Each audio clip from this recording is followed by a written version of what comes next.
What's going on? What's this talk about hydrogen boilers or air source heat pumps? I'm John Mullen, the Energy Evangelist, and we're talking about save energy, save money. Currently, we're hearing a lot from government and other sources that gas boilers will be banned from new built houses by 2025. So what's going to replace them? The main two solutions are hydrogen boilers or air source heat pumps. We could have a big discussion about this, but let's pull some of the important factors out of the equation. This is all being driven by our race to get to carbon net zero by 2050. If we don't reduce our release of carbon dioxide, then, putting it bluntly, we kill the planet.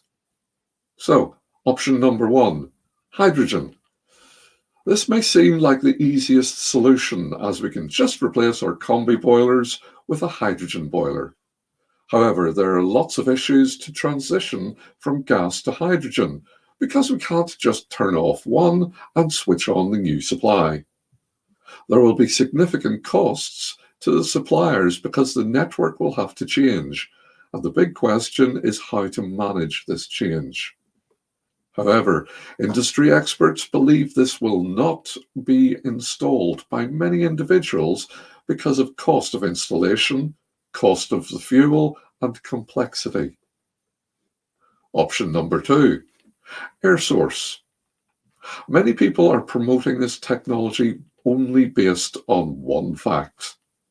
For every unit of electricity they use, they generate between 2 and 4 units of energy from the air. So as long as the electricity is sourced from a green provider, this is a clean solution. However, the cost of an air source heat pump is between 3 to 6 times the cost of a gas boiler.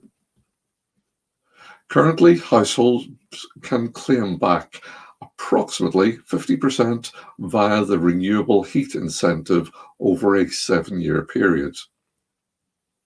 However, additionally, both solutions have one big problem.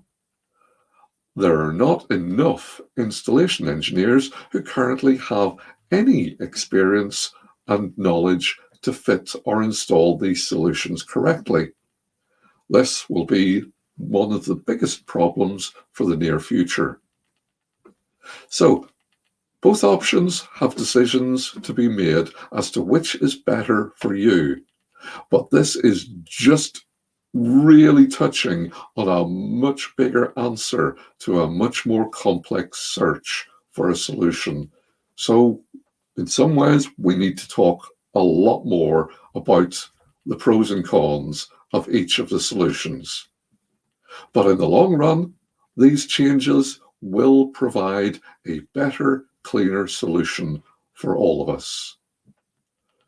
I'm John Mullen, the Energy Evangelist. Come and find out how to save energy, save money at energyevangelist.co.uk. Bye.